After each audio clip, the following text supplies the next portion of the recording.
I know you love earning travel rewards and cash back, and that's why you're going to love Rakuten. With Rakuten, you can earn cash back on everything you need to book your dream trip, hotels, flights, rental cars, experiences, and more, while still booking through your favorite travel sites. And don't worry, cash back can be earned on top of earning the credit card points and the hotel and airline loyalty points that matter most to you, depending on how you make your booking. Plus, with Rakuten, you can also earn cash back on groceries and other purchases like electronics, pet supplies, and more.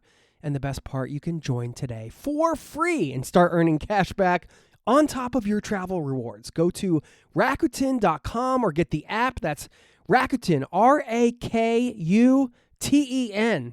Rakuten, the most rewarding way to shop. This episode is brought to you by TaxAct. Don't do your taxes alone. Join TaxAct's National Admin Night. Admin nights are social gatherings for getting through your to-do list. So get ready for a night of fun, finding deductions, and filing taxes with TaxAct, where you can file your federal and state return for just $49 through April 8.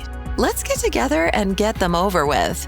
Visit taxact.com/admin-night for details. Learn to sit with being alone, because that's really uncomfortable for a lot of people, myself included in the very beginning, where I was like, oh my gosh, I'm so afraid to be alone on this trail and only rely on myself. And what if I don't know how to do something? You will figure it out. I think that's the biggest thing is you will figure it out, and you can look around and see what other people are doing. Also, if you make a mistake, most of the time it's not life or death. And that is today's guest, Lauren Roerick. Lauren is a long distance hiker. And what I love about this conversation is that Lauren didn't start as some Olympic elite athlete. She's an incredible hiker, yes, but she's also a normal person challenging herself to do hard things. And one of the things we talk about in this episode is how she ran a 100-kilometer dirt bag run, which, by the way, if you're not aware, is 62 miles over 3 days along the historic Kettle Valley Rail Trail with basically no running experience and 6 weeks to train. Super casual. She shares how that experience completely shifted the way she saw the mountains, not just as something to look at, but as something to move through. So today, we're talking about how to get into thru-hiking, what it actually looks like as a solo female traveler, what gear truly matters and what gear doesn't matter that much, and how to take your very first steps, even if you feel intimidated. If you ever felt the pull to do something big and scary and intimidating, but you weren't sure if you were quote unquote that kind of person, this one is 1,000% for you. So let's get into it.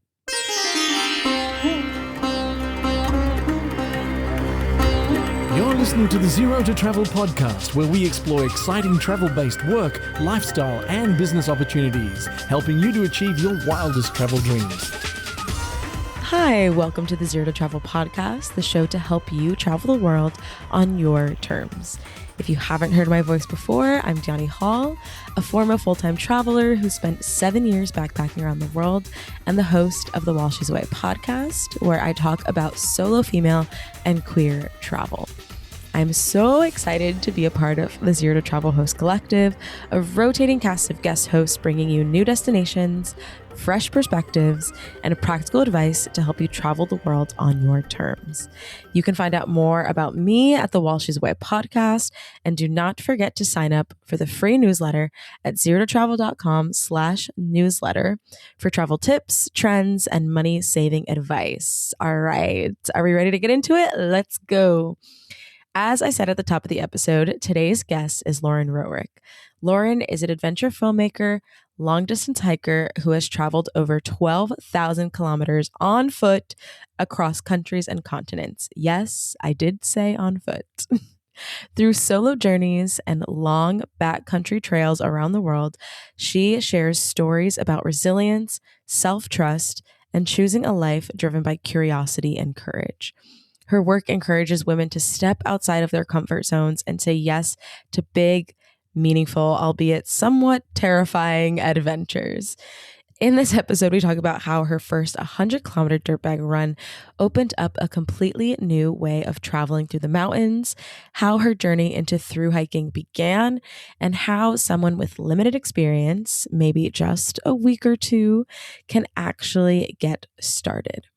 We cover training, gear, community, beginner mistakes, and the biggest misconceptions women have about thru-hiking. And be sure to stick around till after the interview.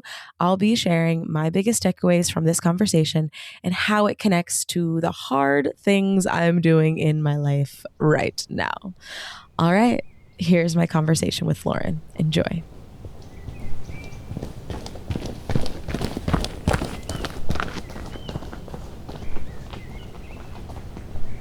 Hi, Lauren. Welcome to the Zero to Travel podcast. Hi, thanks for having me on. Yay! I'm so excited to have you on because selfishly, there's so many things I want to ask you, but also for the audience, I think they'll be really intrigued by all of your experience and how you kind of just do the thing in a really awesome way. Anyway, we'll get into all of it, but the thing that I kind of want to start with is you, I believe last year, or when did you run the ultra marathon? That must have been summer of 24? Yeah, summer of 24. Summer of 24. I selfishly am intrigued by this experience because I did a 10K recently. I'm training for a half marathon and I'm like, do I have enough time and I can be able to do it? The most I've ever run is 6 miles. And you, on the other hand, picked up as someone who hadn't really ran in years and was like, I'm going to go run this ultra marathon, 62 miles over the course of 3 days. And you trained for 6 weeks for this. Can you please talk us through some of that? Because I remember watching your YouTube videos and you're like, I was definitely nervous. You could tell there was some nerves happening about running and things like that. But can you really take us into that experience and what it was actually like for you? Mm-hmm. Yeah, absolutely. So I historically have hated running. I say that now as someone who runs for fun several times a week, which, if you didn't tell me that even 6 years ago, I'd have been like, yeah, right. Okay. So yeah, historically not a runner, never have been. I think I ran a 10K one time because my ex got into Ironmans and I was like, well, if I'm ever going to see you again, I guess I have to run. And I hated it because he was so fast and I was so pitiful. So honestly, yeah, right before the Zoom call that was we're going to assess whether we want you to run with us, I had gone and run a 5K simply so that I could say I had run recently and wouldn't be lying. And so, yeah, we had the call. It was great. It was good vibes. And they're like, yep, we want you to run with us. And then I was like, okay, I guess now since I have signed up for this 100-kilometer situation, 6 weeks from now, I will start training.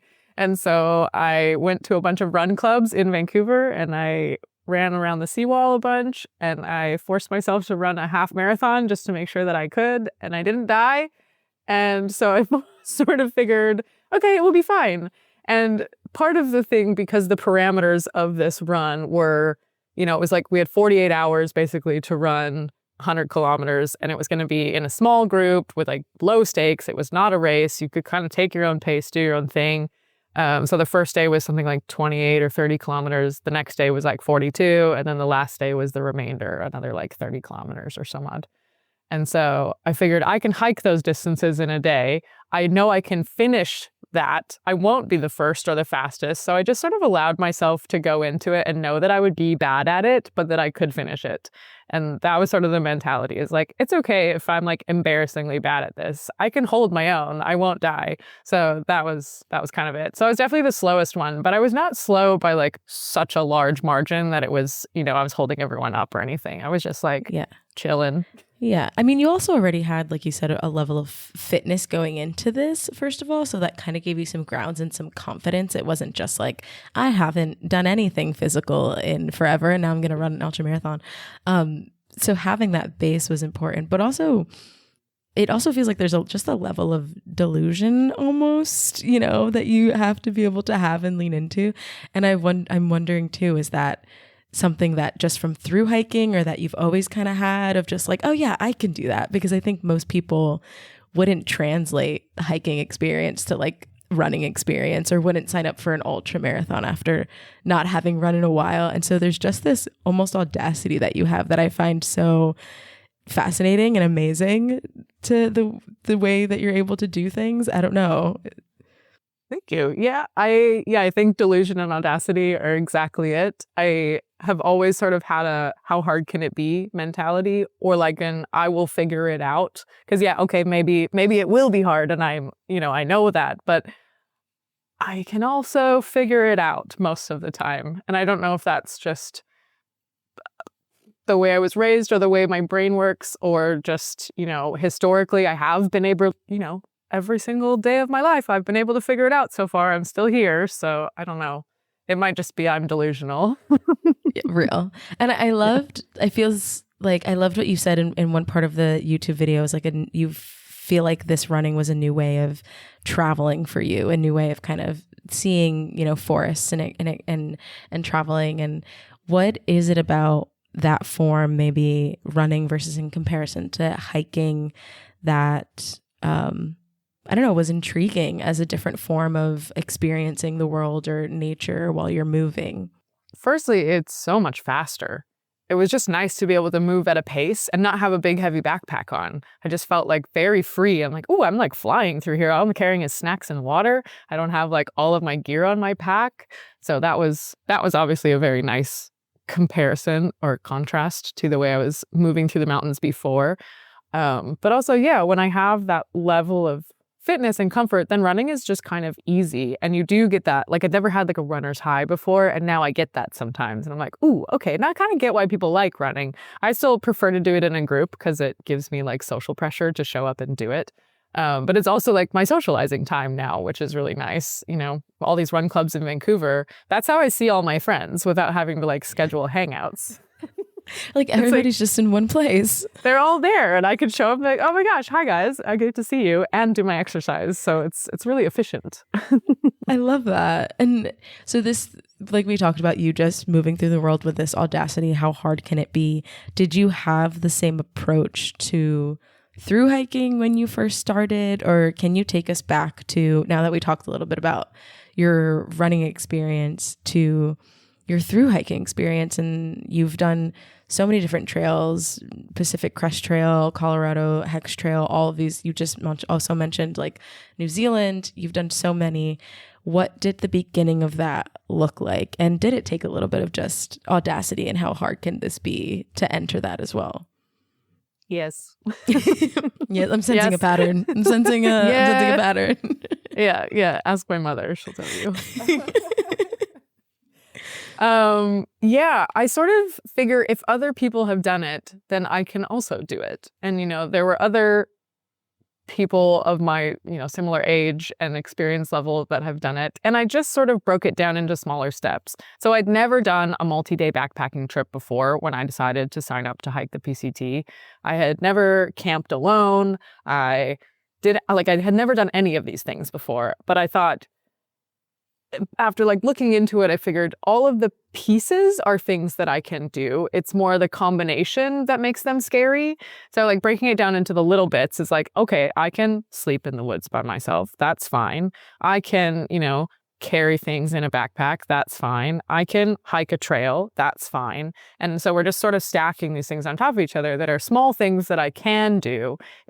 But when you put them all together, they sound really scary. When you call it like hiking from Canada to Mexico, all of a sudden it's like, oh my gosh, that's insane. But when you break it down into the very, very like minute pieces, it's much less insane. And so right before I went to go hike the PCT, I was like, okay, I should maybe just like test the theory. So I was living in North Carolina at the time, and I called the ranger station for the Smoky Mountains National Park or whatever it's called. And I was like, hey, I would like to do like a weekend long backpacking trip. How do I do that? And the ranger was really nice. And he's like, here, I can help. I'm like maybe 40 miles or something. And he was like, yep, I got you. And kind of helped me like figure out which shelters to go to. So I did like a 3-night out and back. And just like drove myself out to the mountains. I put a note on my car that was like, hopefully I'm back by this date, kind of thing, because I didn't know anyone. And I just kind of wandered out onto the Appalachian Trail by myself and was like, I will figure it out. It was a long weekend, so I figured it will be busy. There'll be lots of people. I won't be out here alone. I was completely wrong. Turns out for whatever reason, the path I was on, no one else had chosen on the long weekend. And so my very first night camping was completely alone in like a deep valley in a dark shelter. And I was like, oh my gosh, I'm going to die. I'm going to die. I was so scared. I put on like an audiobook out loud while I was like laying in this shelter in my sleeping bag. Like, oh my gosh, all I hear is bears. It's got to be bears. Everything's a bear. I was so nervous. Sorry. You did that and then said, you know what? Give me more. Yep, Give me more of all of this. Yep, because in the morning I woke up and I was like, oh my gosh, I'm so stupid. I can't believe I was just like out here by myself. And I was like, maybe I should just go home. Maybe I should just go home. So I walk up to like the fork in the road. And when I hit the fork, 2 other hikers come bopping down the trail. And I was like, okay, you know what? If they're out here, I can be out here and that's fine. And so I carried on my intended path and I did 2 more nights and met some other hikers and was like, okay, that's what I wanted, right? I wanted to meet other hikers and I also wanted to push myself. I wanted to like feel what it felt like to be scared and alone outside and kind of be able to overcome that. And then I did and was like, okay, so if I can do 3 nights of that, I can probably do 4 months of that because it's really not, I mean, it is different, but like in my brain, it's not different. So I don't know. That's where the little bit of delusion comes from. It's like, it's fine. We'll just multiply and repeat.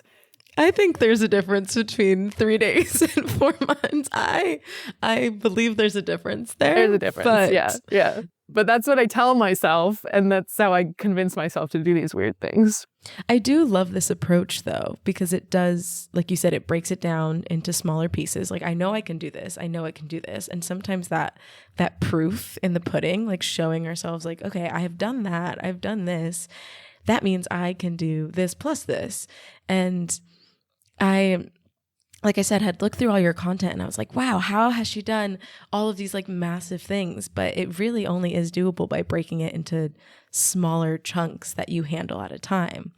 And I think that's a really good takeaway for anyone listening who wants to start is just like find small bits of things to do and kind of add them together until they become the big bit is basically the lesson. So you went from the 3 days to the 4 months. How did that go? I loved it. And it was also exceptionally challenging. I knew that I would love it. There was just something about it that was so attractive to me, this idea of like ultimate freedom, where like you can walk as far as you want, you can eat whatever you want, you can sleep wherever you want, you can hang out with whoever you want, and like all of those things can change at any time. And I just really loved that idea. It's something I had never experienced before, where I just like I was the only one in control of my decisions. You know, I'm not like hiking with a partner, I'm not like hiking with my family, I'm not like there's no external input besides like Mother Nature that I have to contend with. And I loved that. And so that part of the trail, amazing. Mother Nature had a lot of other plans for that year. She had a lot to say. She had a lot to say. And she was like, Lauren, if you really want this, you better freaking show me that you really want this. Would you like fires and snow and a pandemic and a this and a that? And I was like, okay, I get it. Yes, I do want it and I'll keep doing it. So, you know, we had a chat. And it put my determination to the test, I think. But yeah, no, I had a great time on that trail and I loved every minute of it and got totally hooked and it ruined my life. So there you go. And I haven't stopped since. Exactly. Exactly. We'll get back to the interview in just a moment. I know you love earning travel rewards and cash back, and that's why you're going to love Rakuten. With Rakuten, you can earn cash back on everything you need to book your dream trip, hotels, flights, rental cars, experiences, and more, while still booking through your favorite travel sites. And don't worry, cash back can be earned on top of earning the credit card points and the hotel and airline loyalty points that matter most to you, depending on how you make your booking. Plus, with Rakuten, you can also earn cash back on groceries and other purchases like electronics, pet supplies, and more. And the best part, you can join today for free and start earning cash back on top of your travel rewards. Go to Rakuten.com or get the app. That's Rakuten, Rakuten. Rakuten, the most rewarding way to shop. This episode is brought to you by Fandango. People say fans are too distracted these days, but the truth is, when a great movie hits the screen, you show up, you stay glued, invested, part of the story. And without fans like you, there'd be no cinema magic. no shared moments. So head to Fandango.com to get tickets, stream, or rent or buy top movies and series. Fandango loves fans. Now, back to the show.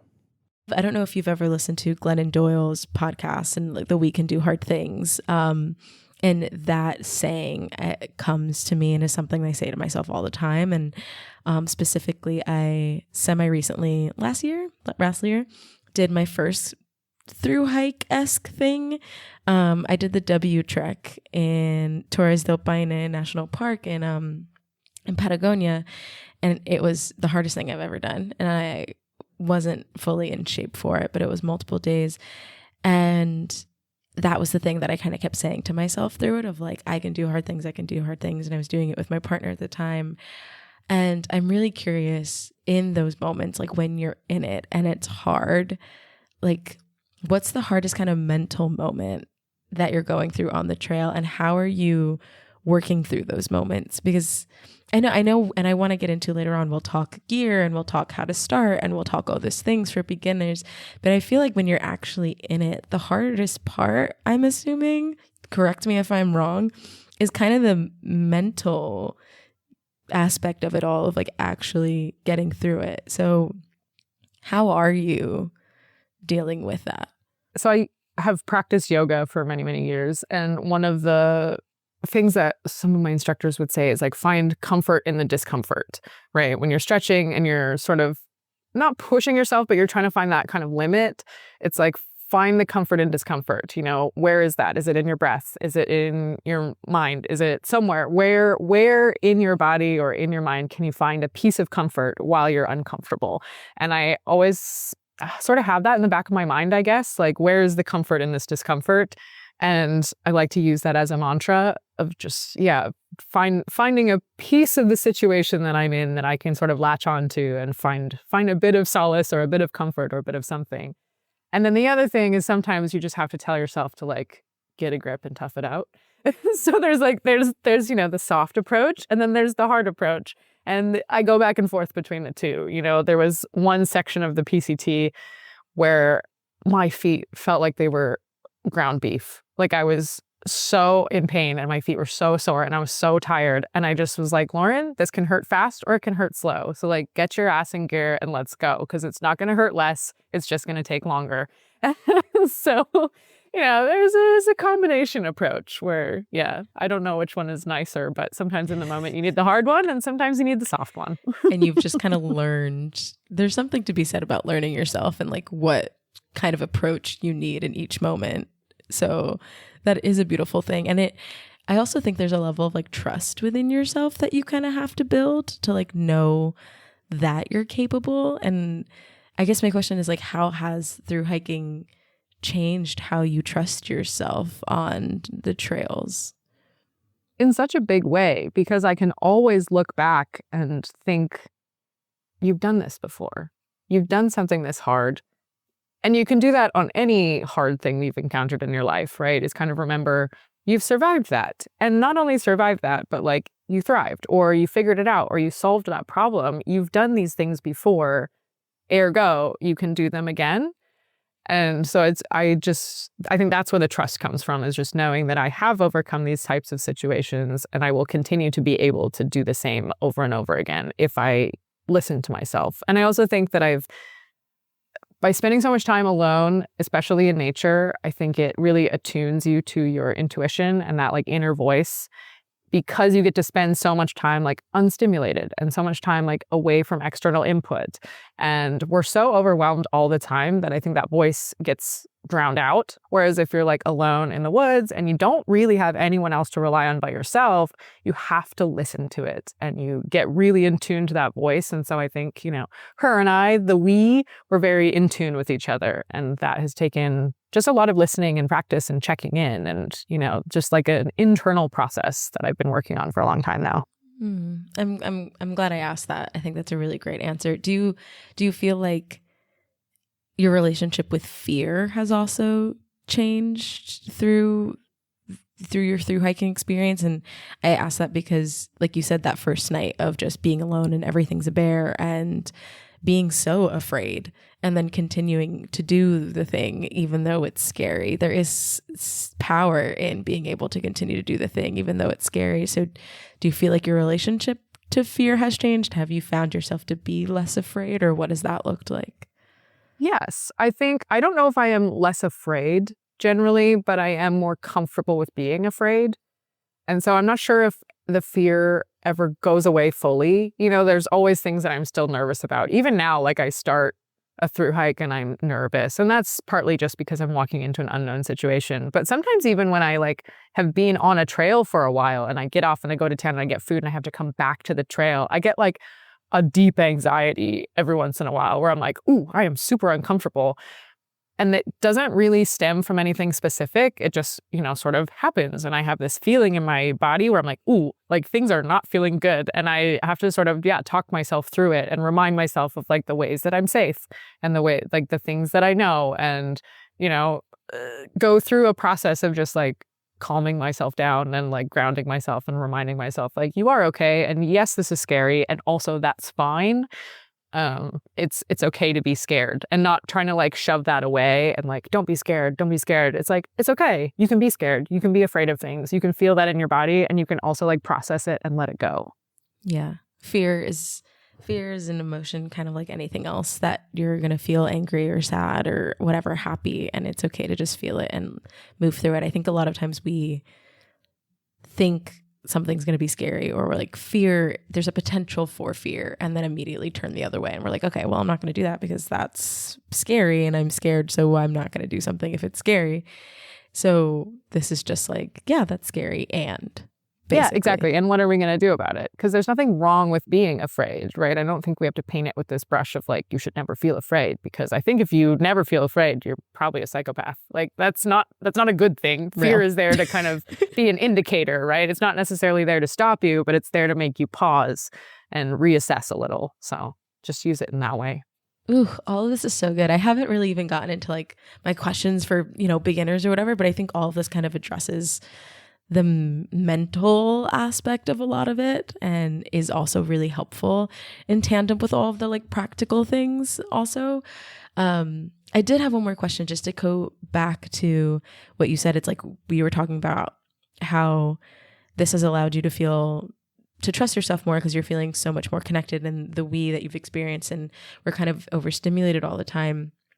I know you do create a lot of content around this as well. Like you record the YouTube videos and you post on Instagram, and your content's great. Your videos are amazing, and I think so helpful for people. But also, while you're on the trail, how do those two things go in hand in hand? Where you're like, I'm present with this, I'm here having this experience, but I also am recording these aspects, and it's going to become a video later on. I think sometimes we're thinking about storyline or like, things like that potentially, I'm assuming maybe.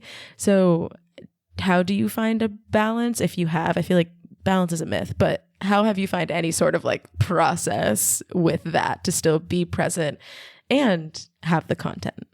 Mm-hmm. I guess I treat it very selfishly. I just treat it like my own diary. It's something for me, and the fact that other people watch it is awesome, but I create it for myself. And I film the moments that I'm most excited about, and I film the moments where I have something that I want to relate to my camera, which is basically just my diary. I'm just talking to myself all the time, and I am like, ooh, this is a moment that I'd like to remember how I felt, or like, this is a moment I would like to share. And so I find that if I'm creating it for other people, I like filter myself too much and I get self-conscious. Whereas if I'm just like creating it for myself, then it's just fun. And it helps me actually be more attentive on trail, because I'm like looking for beautiful things and I'm looking for things that I want to remember. And so that's part of my creative process, I guess, is it helps me be more aware.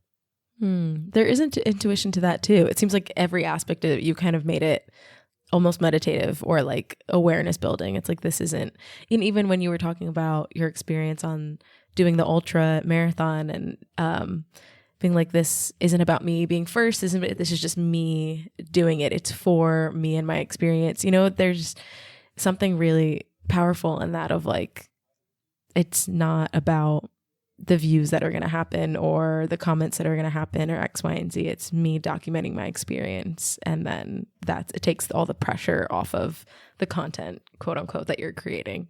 Yep. I like that. I like that. Wow. This is actually such a grounding conversation for me in general. Thank you. So like I said, want to really make this tangible and informative for people who want to start but are maybe intimidated on the who, what, where, when, and how of all of that. And like we said, you've done so many through hikes that it can seem intimidating probably to the average person. But we talked a little about how you started somewhere, how we all start somewhere, and how do you start? How does one kind of begin? I guess not even, I want to ask like from picking the first trail you start on, but maybe even before then of you've decided that this is something you want to try. What does that look like from the beginning? Yeah. So I had met a woman who was about to hike the Appalachian Trail, and she was reading Bill Bryson's A Walk in the Woods, which is one of the like quintessential through hiking memoirs. And she lent me her copy and I read it, and just really like that was the bug in my brain where I was like, oh my gosh, I had no idea you could just like walk across a country. That's so crazy. And so I really just kind of became obsessed with that idea. So I think if you've found a way to become obsessed with that idea, you probably are already like 2 steps in, because I think that obsession is like a knowing. It's a knowing that you're gonna like it or you're gonna get something out of it, right? Maybe you hate it, but there's something in there that your brain is like, ooh, there's value in this adventure and you should probably follow that.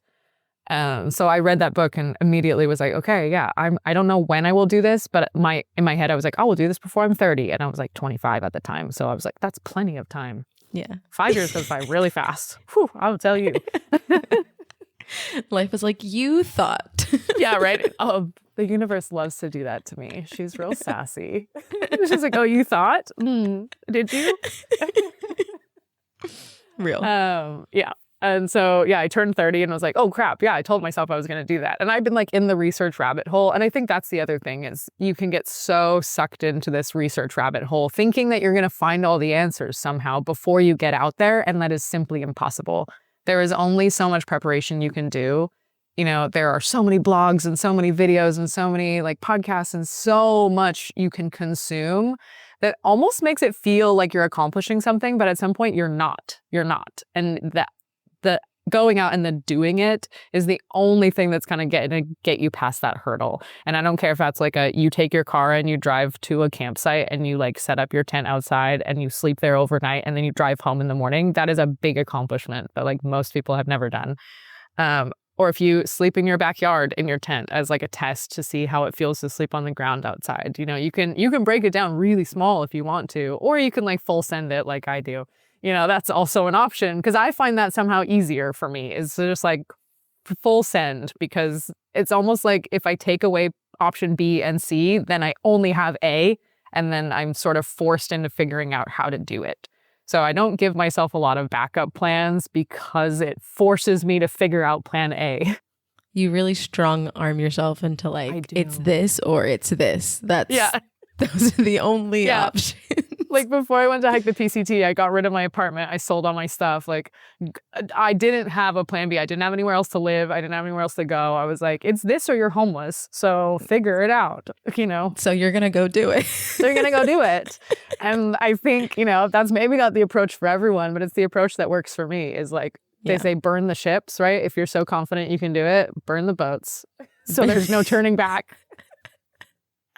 I love that. Okay, well then I love this. It's another way of just like breaking it down and making it more manageable.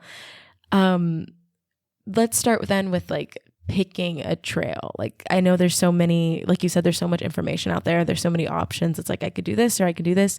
What are some that are maybe beginner friendly, or what's criteria that you kind of go into choosing with? Because I feel like you can get stuck in like a research hole and we're like, well, then there's so many options and I could do a million different things.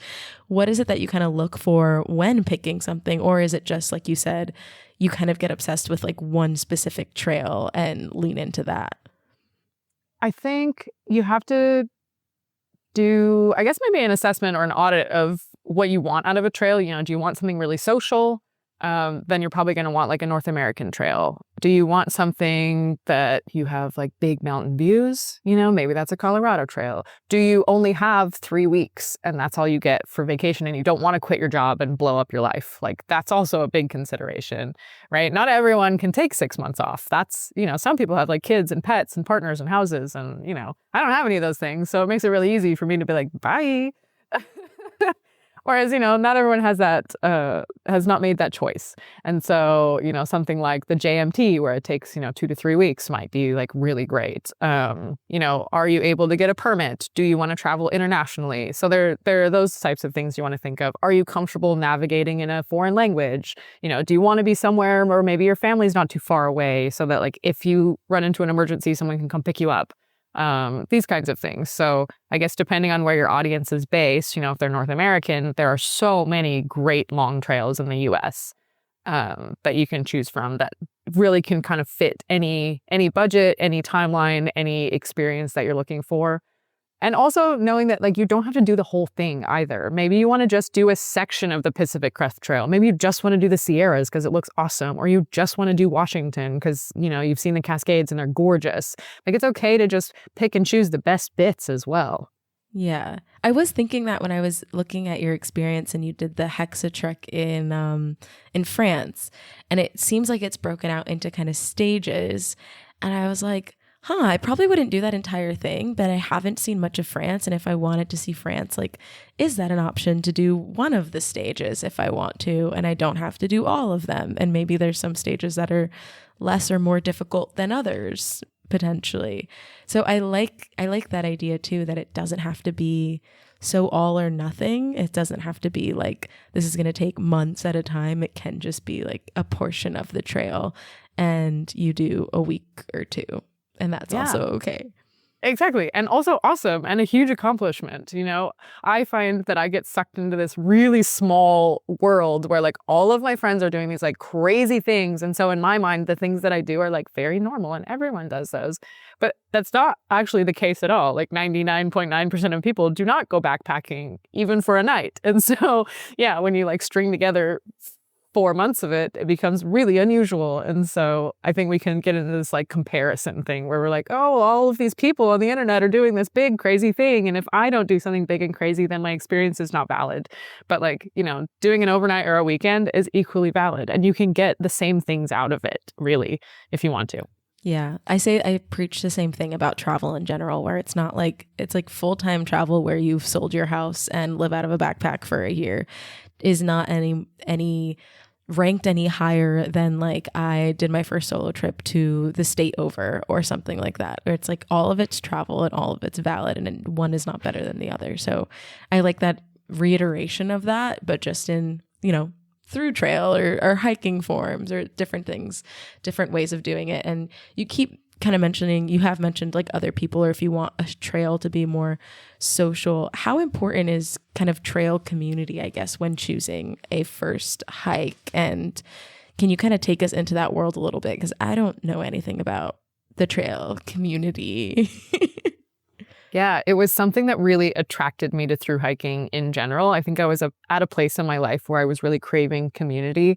And I saw all of these stories online of like, you know, these trail families and like making lifelong friends and like this sort of, I don't know, picture of like an adult summer camp, basically, where everyone's just like out in the woods hanging out. And I thought like, oh my gosh, I want to be a part of that. I want to be a part of that. Let me in. And so that was part of why I picked the PCT as well, because I really wanted to make friends out there and I wanted to become part of the hiking community. And that is exactly what happened. You know, I met people on like my first day of the trail going southbound that are still my friends. I was just visiting one of my friends in Colorado just last week that I hiked the PCT with. And, you know, I was really looking for that. So if you are looking for a social experience or you want to make friends, like that's available on these trails. And like trail cultures are so cool because you're doing hard things together. It like bonds you in a way that regular friendships, especially as adults, take like years to build. You know, it's like, it's kindergarten friends, you know, you're sitting in the dirt and you're sharing snacks and all of a sudden you're like BFFs. And then you are like, well, should we camp in the same spot? should we walk together? And then all of Yeah. a sudden you're like weird roommates for 2 months and like you're best friends. And it's very odd how quickly you form these relationships, because I think the trail is also in a way like an equalizer. It strips away all of like the pretense and the job and the money, and like everyone's kind of wearing the same crap and everyone's dirty. And like you can only pretend who you are for so long on a trail like that, because everything is stripped away from you. And so I think you really get to the heart of who people are on trail. And I love that way of making friends. Oh, that's beautiful. We all stink. We're all bonding over how our feet hurt. Like everyone's feeling the same things. Then are there, because you mentioned the PCT as a social trail, are there some trails that are more social than others that are known to be in general? And if people are looking for like more social trails outside of the PCT, are there any other that you would really recommend?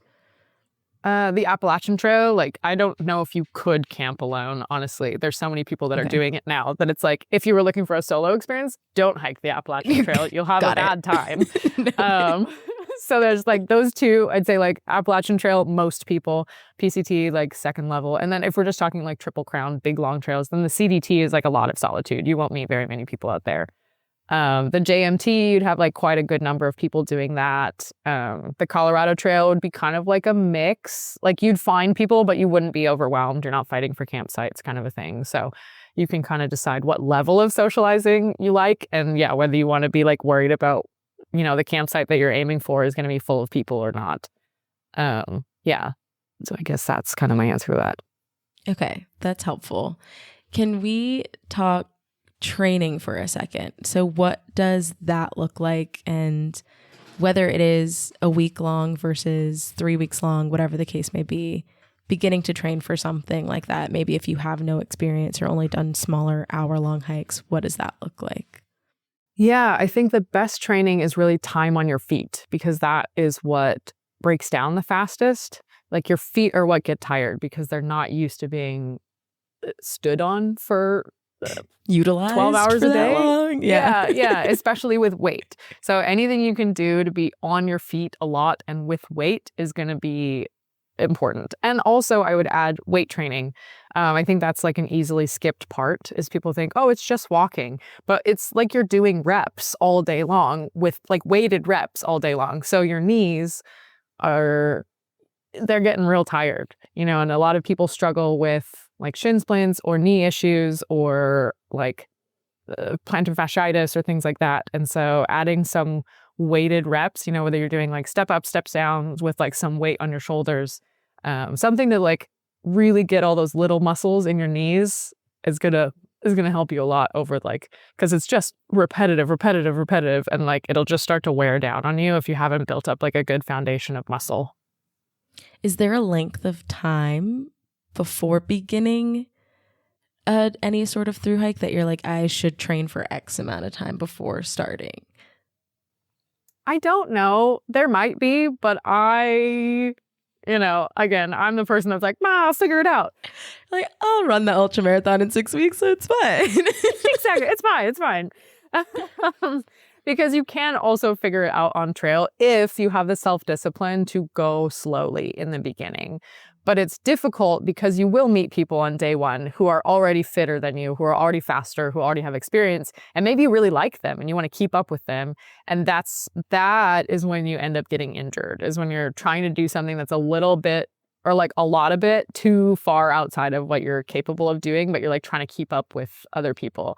And so if you really feel like you have the self-discipline to, do short days, take lots of breaks, like build up your stamina over the first 2 or 3 weeks on a trail, then you can do a lot of that on the trail. But you have to kind of know yourself and be like, oh, am I going to just be like sad and feeling left behind the whole time? Or am I going to be able to kind of stick to what I feel is right for me? So again, it's a lot of thru hiking is just like learning to chat with yourself and figure out what's realistic. Yeah, I was going to say that goes in tandem with what you were saying in the beginning, where like you were doing this ultra marathon, you were like, I'm going to run it. And if I'm the slowest, it's okay. And I'm not trying to keep up with anyone. And that definitely helps avoid injury, helps you understand what your own pacing is and kind of like hold those boundaries. Like you're not doing it for anyone else. It's like, I don't have to impress these people next to me. This is just me and my own journey. So I think that's really helpful too.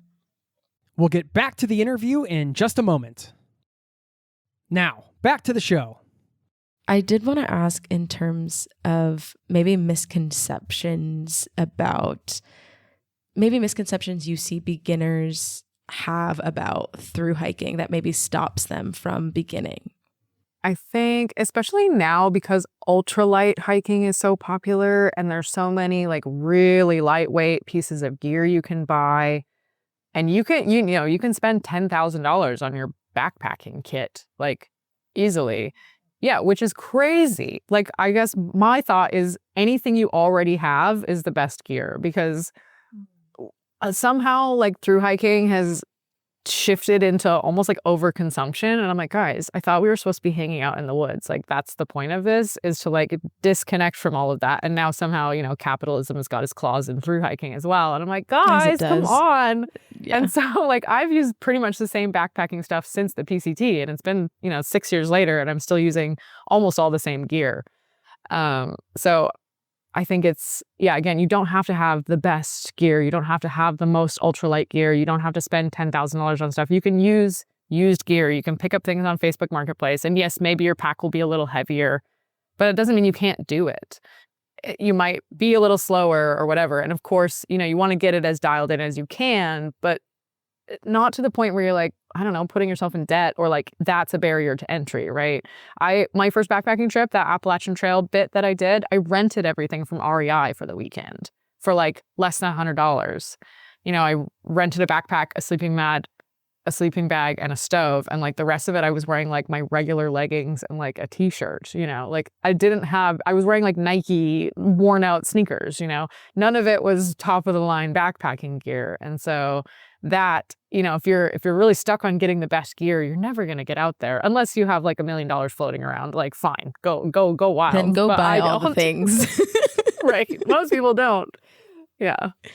I think in that same vein, in talking about gear, if you're like, use whatever you have, what are things that are like priority to make sure you have, like essentials that you're like, okay, you will need that. It doesn't have to be new. You can get it off Facebook Marketplace. Love a good Facebook Marketplace find as much as the next person. But what is it that you should really have going into it? I guess if you are going to spend money somewhere, to make sure you have something that fits and feels good, as a backpack. Because that's the thing that, is you're wearing it all day, every day. And, if you get a backpack that doesn't fit right, or like sits on you funny, or like pulls funny, it's going to be really uncomfortable for a very long time. I actually had to switch my backpack out like 500 miles in on the PCT because I lost a lot of weight in the first 500 miles. And so the hip belt didn't fit right anymore, and I couldn't get it to go any tighter, and it just didn't fit my body anymore. So I had to hitchhike into Portland and buy a backpack from REI, and I was like, okay, like we're just swapping it out because I simply cannot carry this for the rest of the PCT. So a good fitting backpack, I'd say, is where you probably want to spend your money. And then a lightweight sleeping bag, because sleeping bags can get really heavy if you're getting like, kind of like an old school sleeping bag. So I'd say like those two. Everything else you can kind of like figure out. You can sleep on a crappy folding mattress. You don't have to have a pillow. You can get thrift store clothes, but like a backpack and a sleeping bag, I'd say like those are big priorities. Okay. Also, two silly questions, obviously not familiar, but if it starts to fit uncomfortably, like you said, you lost a lot of weight, did you feel like you had to switch it out just because it was uncomfortable, or does it start to like rub, or will you blister? Like, how does it feel, or like, why is that an essential piece? In my case, the hip belt wouldn't tighten to the point where I could use my hips to hold the weight of the pack. So then it's all on my shoulders, and it's just like, it's pulling down on me all day. And I would get to the end of the day and my shoulders would just be like wrecked and my whole body would hurt. And I was just like, this is not sustainable. I'm not going to get stronger. I'm just like wearing myself out. So being able to like have the weight on my hips, especially like the way women are built, like our hips are where we should carry the weight, right? They're built for that. And like, it's going to be a lot easier if you can get weight, I don't know what percentage, but the majority of the weight sitting on your hips rather than on your shoulders. Like, my shoulders are not very big, they're not built for that, but my hips, they can do that. Okay. And do you carry your own food as well for all of this? Yep. So you're Okay. carrying usually between 3 and 7 days of food, and then you'll either like hit a road or a town. So if you hit a road, you hitchhike into town. If you hit a town, you walk into town and you get more food, and then you walk back to the trail. So yeah, it's like none of it's very good. I eat the same thing literally every day. It's like oatmeal and coffee for breakfast, some kind of bars and candy in the day, some kind of like meat, cheese, tortilla at lunch, some more snacks, and then at night it's like ramen and tuna. Literally every day. I never change it because I get into the grocery store and I'm supremely overwhelmed. And I'm like, nope, I will just choose the same things every time and then I don't have to think about it. And yeah, it's not delicious, but it is fuel, and that's it. It works. When I did the W trek, I was too intimidated by, and I think if you're intimidated by the idea of like carrying a stove or things like that, like there are other workarounds potentially, correct me if I'm wrong, but when I did the W trek, I carried a thermos of water, which probably isn't fun to carry around that additional weight, but I used it to just fill those like shaker hiking meals that were fine, or just like a pack of beans and tortillas was doing often, like ramen too, because for some reason a stove was really intimidating to me. I don't know. That's fair. And all of those meals, you can also do them cold. Like they're not as delicious, but like at that point you're so hungry you'll eat anything, you know? So like you can put cold water into your ramen and let it sit for 15 minutes and it will become food, you know? So it's called cold soaking. I do it every once in a while, but not by choice. It's usually if I like run out of fuel or something. But yeah, you can make do, or you just like make sandwiches, right? Sandwiches are always cold. You can bring cheese and meat and it will last for a week. It'll get sweaty and weird, but you can still eat it and it will be fine. So there are options for, not cooking food. So yeah, if that's another like barrier, figure out a way around it. You know, you don't have to do what everyone else is doing just because they're doing it. You can be the guy that just eats cold food on trail, and that's fine.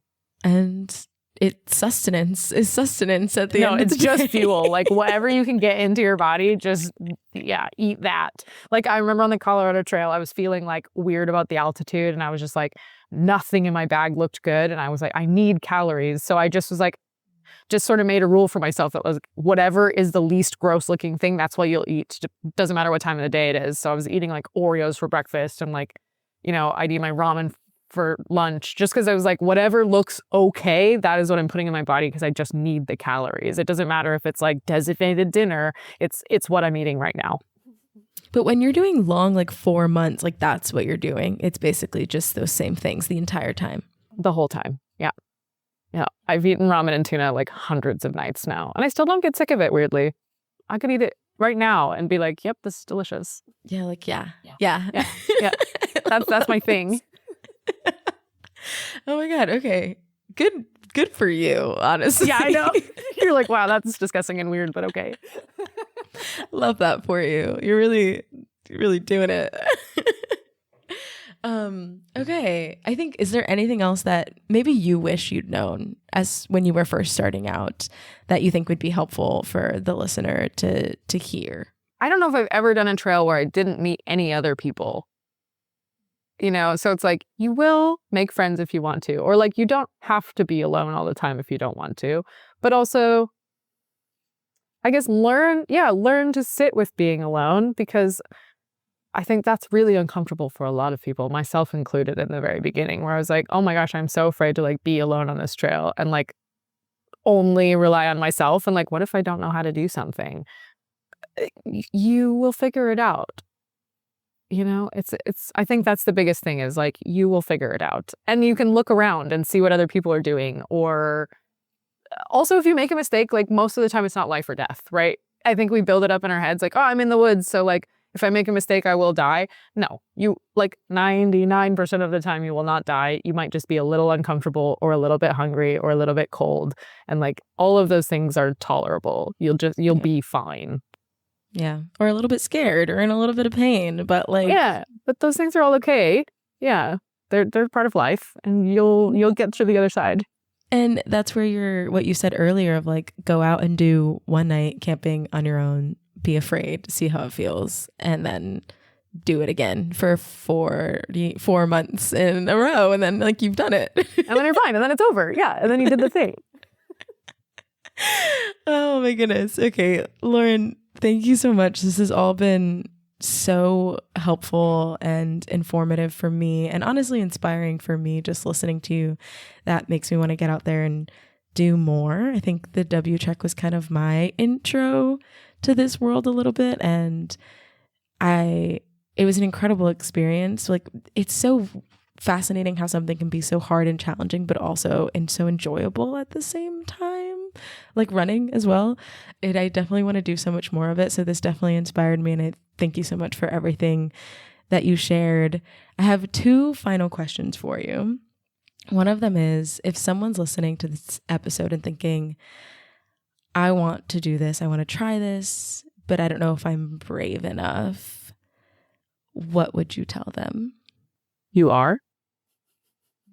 I don't know. I think if you already have that sort of little spark that says like, ooh, this is something that I want to do, I think you do have the courage to do what it takes, because you've already I think it's already in there. I think you've already decided that you want to make it happen, and you just have to let that come to the forefront, maybe. I don't know.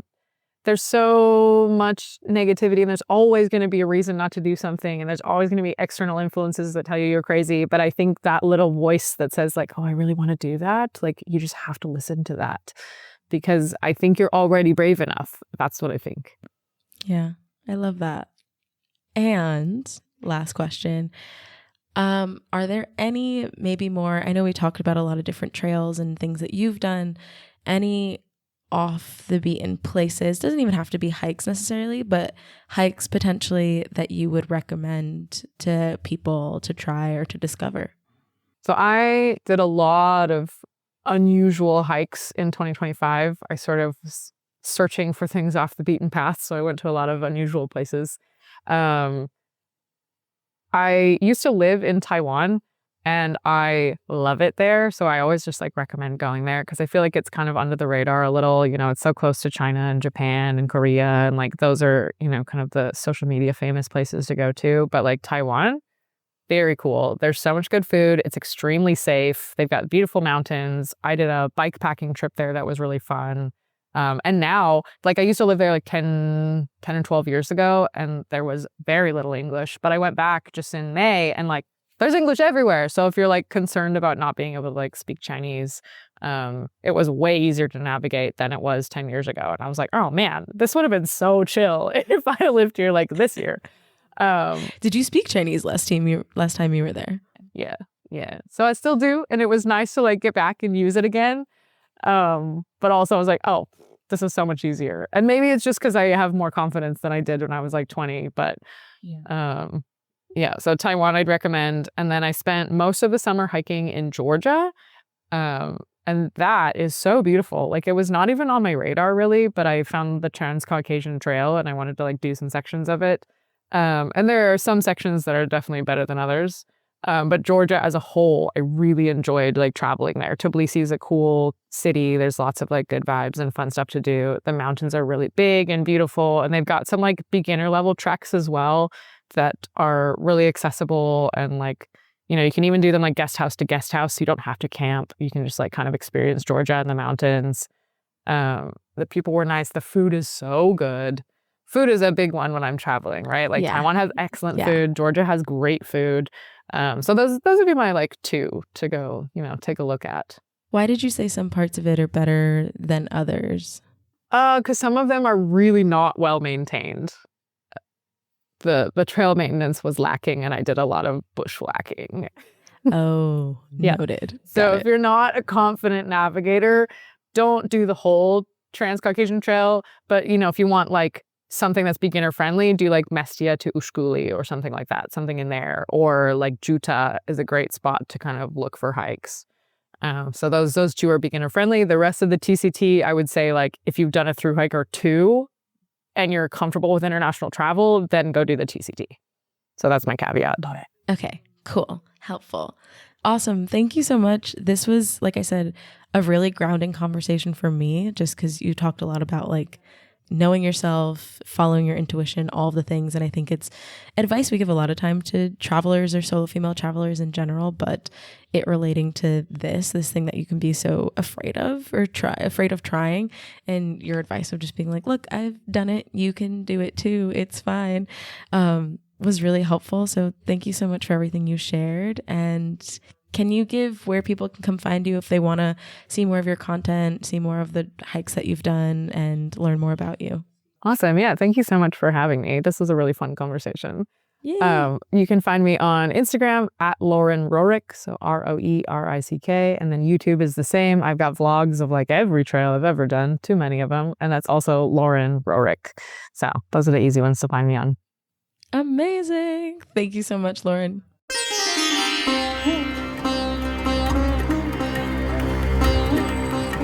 And that was my conversation with Lauren. First of all, I just love how grounded and honest she is about starting before you feel ready. And my biggest takeaway from this interview was this: you don't become the kind of person who hikes 2,000 miles overnight. You become her by saying yes to the first big uncomfortable thing. Actually, first little uncomfortable thing. Whether that's a 10-mile day hike or a weekend-long backpacking trip, or signing up for something slightly unhinged, like a 100-kilometer dirtbag run with 6 weeks of train. We don't all have to do that, of course. I feel like what really resonated with me is how thru hiking isn't about endurance. It's more about self-trust. And that's something I think travel builds in us over and over and over again.